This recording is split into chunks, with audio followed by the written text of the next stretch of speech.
the Zoomer Perspective. Join us as we zoom through topics and share our Gen Z perspective. What's going on, everybody? Welcome back to another episode. Today I have Lexi with me. Welcome. Thanks. Apparently we're going to talk about growing today. I don't know. We couldn't decide on a topic. Yeah. Growing in life and just working on not being stagnant. Don't be stagnant. Otherwise, moss will grow. Yeah. Moss is gross. It's gross. Yeah. Thank you for listening. Basically, your body will decay if you're stagnant. Well, that is true. Not entirely, but kind of. Yeah. Well, no, because... But your mind. Would your mind decay if your mind is being stagnant? Well, I mean, people who retire, if they don't give themselves something to do, their body declines, their mind declines, and they go off and die in a hole. That's fair, yeah. To where, like, Mrs. Jepson is 80 some years old, 94 or something. She might be 90s. Maybe. I don't know. She's somewhere up there. Yeah. But she, instead of watching TV, like, she didn't watch TV at all. She sits around and reads her mystery novels. A lot of the time. If it's cold outside. Yeah. Otherwise, she's outside picking up leaves in her yard or trimming things. You're right. I thought she watched the soap operas, but that was a different lady. Yeah, no, I think she doesn't watch reads. TV. Yeah. Or she plays her cards, whatever that's called. Yeah, she keeps her mind busy. Yeah. Yeah. And so she remembers everything, remembers people's names and all that. But people that, retire at 60 and sit around and watch TV, their body and their mind and their health and everything just declines. It goes downhill. Yeah. Fast. Yeah. Right. Well, and that's why, some of our mentors have talked about don't retire, but become a free agent. No longer work for money, but work for the joy of helping others and working and having something to do. And working for God. You're still working for God even if you retire. Yeah. Yeah. Because of, you can continue to grow no matter how old you are. Mm-hmm. Whether it's you're no longer working for money, so you can grow in the fact of serving others and being there for others and being a servant. So you can grow in that. But that's where the being stagnant is true, because your body declines. It goes downhill. So It's accurate. Why else do we want to grow? There's so much we can learn. We're not going to, especially if we're talking in a biblical stance, like we're never going to understand God fully while we're on this earth. I don't know if we would be allowed to understand him fully in heaven either. I don't know the extent of that, but regardless, because he's so complex, there's just so much to learn, and there's so many, even if you've read the entire Bible, there's more to it than just reading your Bible. Learning the background context of how they lived when they wrote the certain verse or chapter. Learning about their culture and because that changes words. Yeah. Well, and learning completely. Looking into some of the original Hebrew or Greek, and knowing the meanings helps you understand the word a bit more, because a lot of times the word has a bit more depth to it than just the English phrase. Right. Yeah. Yeah, but I mean, with the other thing with the Bible is, even if you've read it all, it's important to continue to read it, because you might have learned something in life or be in a different life situation, and so something means something more to you, or it hits you in a different way just because of your life situation has changed to when you read it the first time. Right. Well, and also God will reveal certain things to us in the times that we need it when we're reading. So we may not understand everything we read. We won't understand everything we read in our Bible, but there's certain points in our life where it clicks and he shows us the meaning behind it. I don't know what verse that's in. That would have been a good thing to look up. How else do we grow? Well, we can grow in how we handle relationships. We can grow in our reactions. Maturing. Yes. Yeah. Of course, maturing. Yeah. We can grow in how we handle our finances. But I think a huge way that you can grow is by finding a mentor. Someone who you know is a Christian, who you can see has their lives together. I mean, some people can hide that and pretend that they have their lives together, but I don't know that you can truly hide it. I think people can see through that.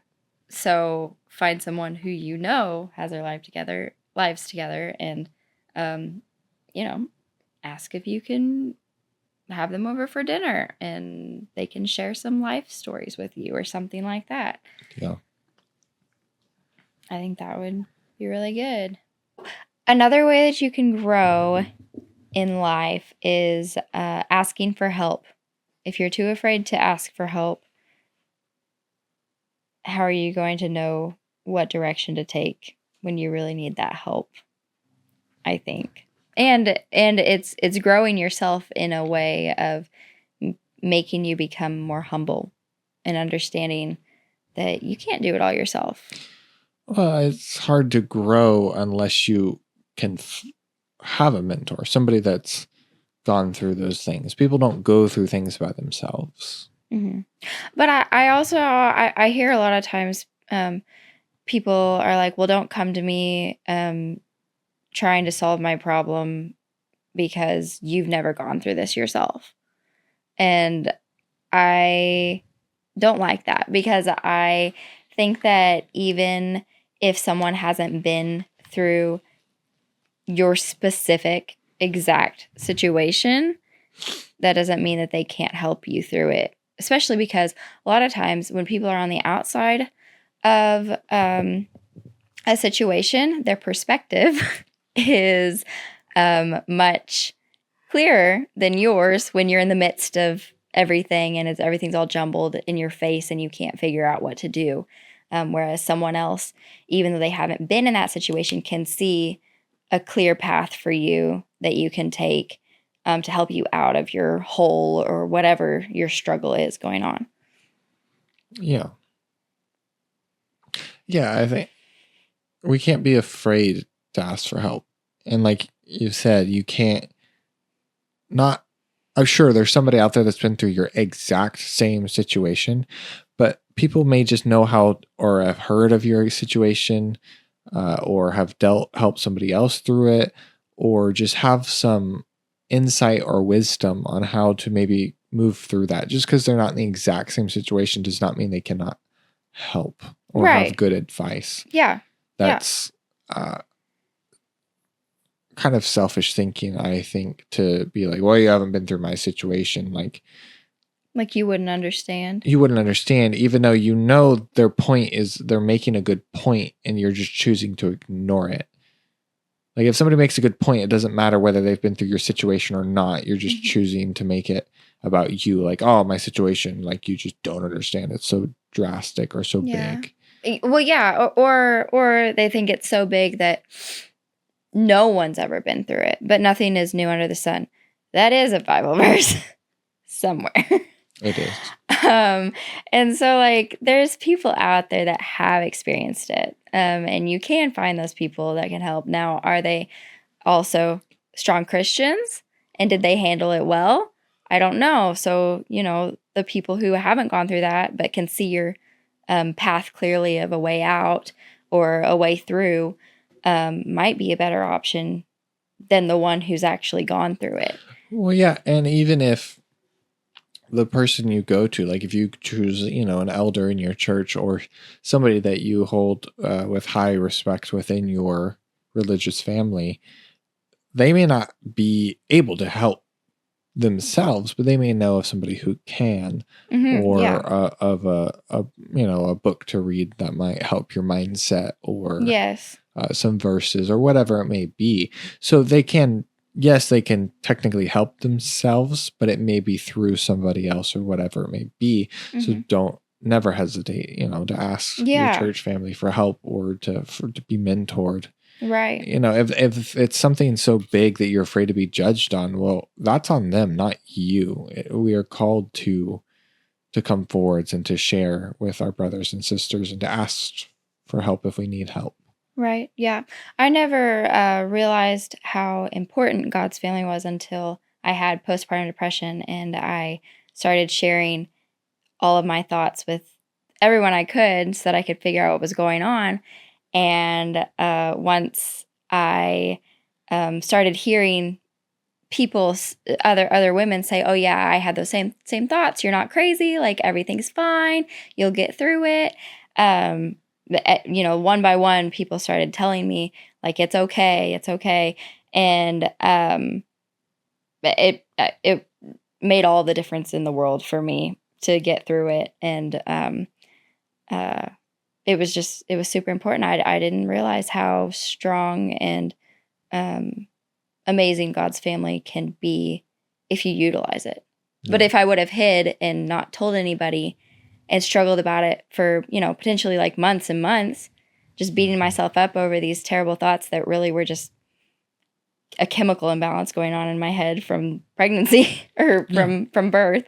And, if I just hid it away, that's not healing. That's not helpful. That's not learning or growing. And finding those people was so helpful for me. And they shared what they did to get through it. And that was so, so helpful. But yeah, I mean, you were able to grow through that because you weren't afraid to ask for advice or to say, "Hey, I'm struggling with this. Yeah. Please help," or "Have you ever dealt with this situation?" Right. Well, yeah, and I came across some women who didn't have postpartum depression, and they may have not had much to say. They may have had some things to say, but I didn't just discount their thoughts or, suggestions if they had any, just because, they've never gone through this. They don't understand. Because I was just grasping for any help because I knew I needed help. So I just went and I asked for help. But I know a lot of people don't, that's not their instinct. I don't know why that was my first go-to. I think it was God, the Holy Spirit within me, that was guiding me to ask for help because that's what he knew I needed. Yeah. But yeah. That's one way to grow though, is to, reach out. If you're struggling with something, reach out and ask for help. To, find a mentor. But, you can read your Bible and gain knowledge in order to grow, or read trusted books or read books from trusted authors, and you can grow in that way by finding a bit, again, wisdom. In order to grow, you have to be open. You have to be willing to learn and hear and not just so stubborn you're stuck in your way. But it is important to continue moving forward, to continue getting better and continue growing. And as you do that, you grow closer to God. It's important to grow closer to your spouse as time goes on. Right. Versus apart. Same with God. Right. And so, yeah, growing. It's important. And like we said at the beginning, if you aren't looking to move forwards or to better yourself or to grow, and you're just sitting still, and your fruit is no longer bearing anything. Your fruit is starting to rot and no longer being useful. Unless you are continuing to grow, continuing to spread that fruit, to grow that fruit. Right. I think that you have to always continue to better yourself and to move forwards and try to be a better Christian, because we're always going to continue to stumble, and you're never going to be Jesus. So all we can ever do is grow and grow and grow. And if we ever just choose to sit where we are and not move forwards, then I don't know that you can necessarily sit still. I think you then go backwards, and you grow apart from God. So you're technically growing. You want to make sure you're growing in the right way versus growing those bad habits. Yeah, you could grow in a wrong direction. Because we said at the beginning you don't want to be stagnant, but I don't know that we can be stagnant. Yeah. You're always, I mean, you don't want your body to be stagnant. Like you don't want to sit still or not, or let your mind. But as far as mentally growing or just growing in life in general, I don't know that you ever sit still. You either grow in a good way or you grow in a bad way. Those habits, those bad habits that, weren't that big can grow and become worse. Right. Whether it's an addiction to, technology, social media, or it could be drinking. If you don't focus on growing towards God or growing to better yourself or to bear better fruit, then you're not putting God first. You're not putting those important things in your life, and it is allowing, it might allow the worry to sink in, which then would cause you to allow that drinking habit to pick back up again and let that grow, or let depression sink in, and you're always instead of growing forwards and moving on, you're letting the sadness, like going back to our neighbor Mrs. Jepson. She could sit inside and sulk all day because her parents have all died, her husband has passed on, her siblings have gone, all of her friends have died. She could just sit around and sob and mourn everything that's been lost, or she continued to be happy and move forwards and be excited to see her kids that are around that come visit her all the time, her grandkids, her lawn. She loves her lawn and all of her flowers. She gets to see them bloom every year. She continues to move forwards versus letting herself sulk, yeah, and move backwards. Yeah. As you were talking about that, I've heard it as God designed us, like within our hearts, to have a space for Him, which can get bigger and bigger, of course, as we want get to know Him. Get bigger and bigger. Yes, but if the space is not being filled with God, then there's a hole that can now be filled with the bad things of the world, which can get bigger and bigger. Right. Yes. Yeah. Well, just like Kevin said last week, when his wife had passed away, he lived his life more for God than he did his wife. He loved God more than he did his wife, is how it should be. Because then his wife passed on. He was like, oh, that's sad. But he knew she was with God, and he could have that excitement for her, but also know that he still has a lot in life to give to God. Right. As far as sharing with the college kids and sharing his wisdom and things he's learned. Instead of just sit at his house all day and... Well, it's selfish, I think.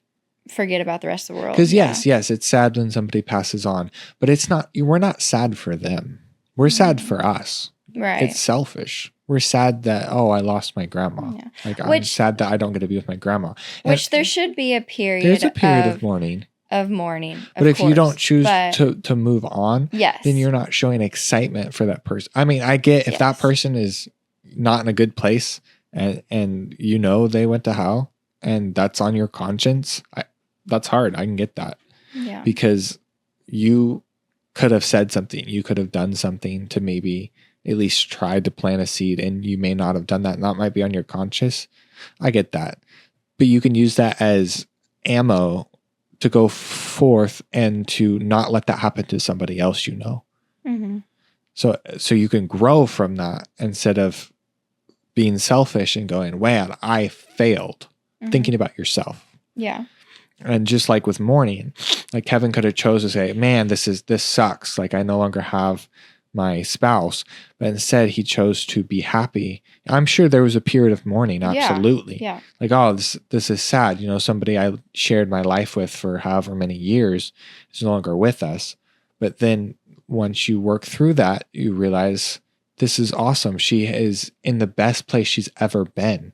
She's with God. She gets to be happy and be at peace. That's exciting. So now I'm going to now that I no longer have or I'm splitting that dedication between my wife and God, not splitting, but God was bigger in his life. Mm-hmm. So he was able to give even more to God, Mm-hmm. I think. And so he was able to grow from that and to share that scenario. Yeah. And so I think, especially when it comes to mourning or like as you get older, because as you get older, people are going to die. That's just a way of life. Mm-hmm. And we have to choose to be excited for them, that they get to be at peace instead of thinking about ourselves. Because I think people can get in a way of going, man, I wish I was in their place. I wish I could die and be at peace and not have to trudge through this crappy earth. I guarantee there are people out there that think that way. Instead, you be happy for that person and you move on with your life and you try to do the best that you can to share God, to be an example, to be a light, to be a mentor to people, to help other people grow while you grow. Right. Versus going the opposite way. Mm-hmm. And making it about yourself, which then would take you away from God. Being selfish takes you away from God. So ultimately, the goal is to grow closer to God, not further away from God. Right. And there's many things that can take you away, help you, or damage you and help you grow further away from God. And we don't want that. We want things to help us grow closer to God. Mm-hmm. So, growth. I don't know if this is relevant or not, but it did make me think about it. As you were talking about mourning, I was listening to John Deloney's podcast, and he was talking about someone had a loss in their family of some sort. I don't remember if it was spouse or child or something. And he was just talking about how, like, yeah, you're probably going to have those, really, really hard moments for about a year. And then after that year, you've really got to start turning things around. And really focus on, I mean, even through that year, you're trying to make any of those times of sadness, turn them into times of joy, like trying to think of a good memory about them versus sad that you lost them. Like just trying to turn it to joy. And it's hard. And you can only do it with God by your side successfully, I believe. But God's not going to give us anything we can't handle. And there's nothing that he can give us that we can't handle if we are standing with God, because God can handle it all. Mm-hmm. So, yeah, it's hard. And not to say that you won't be sad after a year and that that's not acceptable. It's just, it's a goal, I think, maybe. But you don't want to spiral or let it control your life. Yes. You might have a sad moment, but training your mind to think of that person and figure out how to think of a joyful time, or think about where they are, and that brings you joy. Mm-hmm. Yeah, just try to train your mind and turn it to joy. Yeah, because then you can help others get through that same situation. Yeah, and that's a joyful thought in itself of knowing that you can help others. I mean, you don't want something like that to happen for you to be able to help others. No. That's sad. But it's inevitable. We live in a fallen world. Things are going to happen. Right. So what are you going to do? Yeah. In those moments, you let that person figure it out on their own, or you see a person struggling and go be there for them, share the happiness, share the joy. Right. If you yourself are still mourning that, you can't help somebody take the speck out of their eye with your giant plank going through the middle of your head. Right. Yeah. Like you can't help somebody take out a needle when you have a literal arrow through your forehead. Yeah. Yeah, and so it's important to grow through your mourning, and learn how to turn it to joy. Train your mind to turn things to joy. Which, I mean, joy comes from God. So yes, it is. It all is a circle. Comes from the Spirit. Yes, from the Spirit. Mm-hmm. Yeah. Yep, part of the fruit. Mm-hmm. Awesome.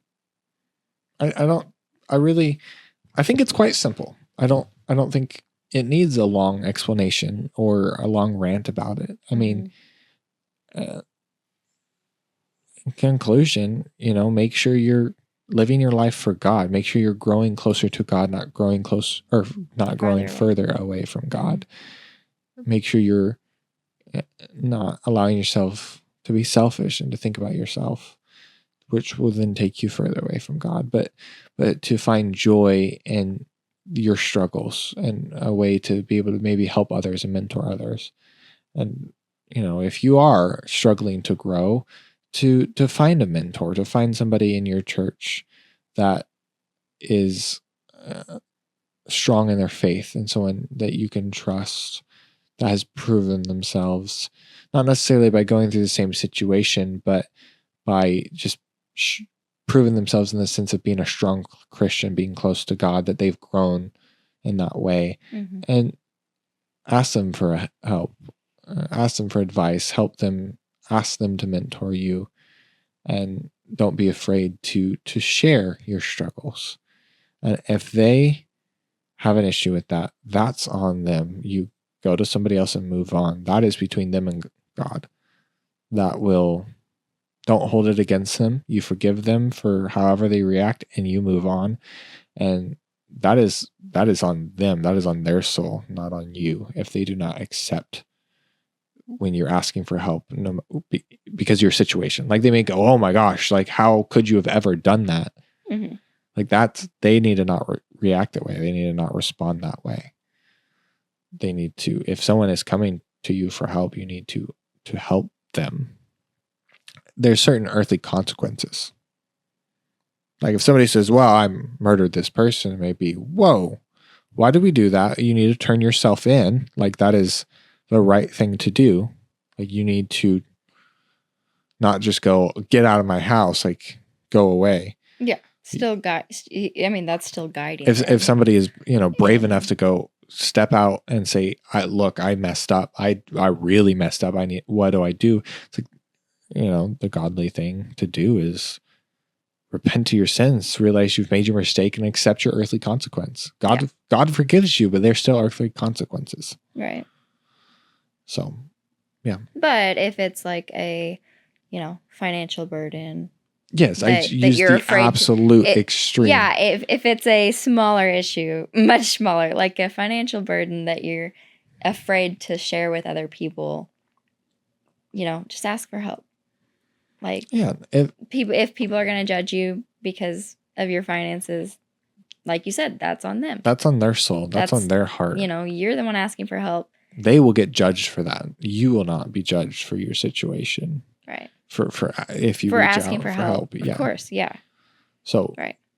So if you're struggling to grow and move forwards in life, move closer to God, don't be afraid to ask. Find a mentor in your church and always grow, always move forwards, not backwards. So I think that's a pretty good conclusion. A little bit shorter episode, but don't need it to be complicated. Don't need it to always be this long spiel. Yep. So, I think it's good. Awesome. I think we're done.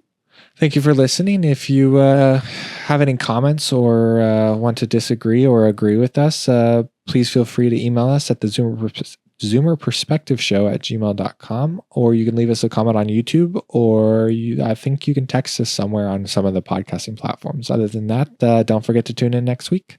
We'll see you later.